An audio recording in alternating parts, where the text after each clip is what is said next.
Well, from threats of war to talk of peace, we've come a long way. A lot to dissect. I'm joined now by Sam Yoon in our Washington studio. He's the executive director of the Council of Korean Americans. Sam, welcome to the program. Happy to be here. So let me begin with Wang Yi's visit to Pyongyang. What is his goal here, and what do you think is going to happen once the talks are over? Well, it makes sense for China to want to hear directly from North Korea's leader what the inter-Korea talks were really about. For a while in the States, people were worried that when South Korea was starting to talk to North Korea, that this was a North Korean ploy to drive a wedge between U.S. and South Korea, which are most important allies.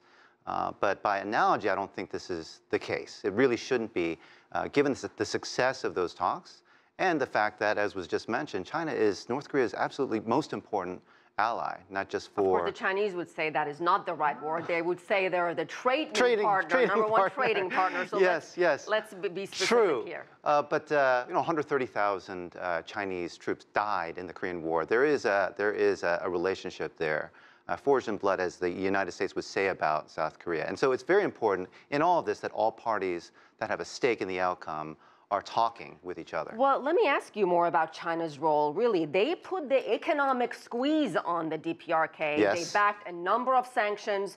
So, when you look at this, the big picture, President Donald Trump would like to take credit for a lot of the progress we've seen. But to be fair to him, he also gave a lot of credit to Chinese President Xi Jinping. Yes. How instrumental was China in getting the parties to come to where we are today?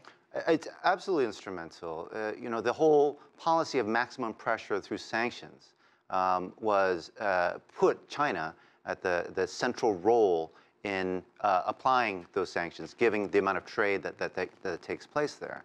And so I think, China being the #2 economy in the world, they have, again, a lot at stake in terms of what happens when resources that were focused on the peninsula to either prepare for war or to avoid war, if those resources, are spent in a kind of peace dividend, China has a lot to benefit, not only for its own people, but for the Asian economy and the economy around the world. Let's talk about President Donald Trump's upcoming summit. We don't have a place. We don't have a specific date with Kim Jong Un. Where do you think this gathering will be held?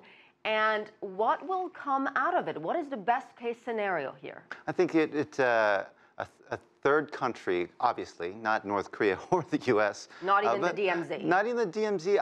I'm not sure. I think, a lot of this summit is going to be about the theatrics. It's going to be about the symbolism. Less of substance, more symbolism. Well, I think the symbolism is really important as a signal to the diplomats and the representatives of each country to do the real work. And when there's an agreement and when there's smiles on their faces, which is really important for the media and for world perception, then there's a signal that they can move forward to talk about denuclearization as well as some of the other really important issues related to relations. So it'd have to be a place where the media access is very good and where the host country can really help to kind of create that atmosphere. And what about this trilateral meeting happening in Tokyo between the leaders of South Korea, China, and Japan? Our correspondent Audrey mentioned it in her piece.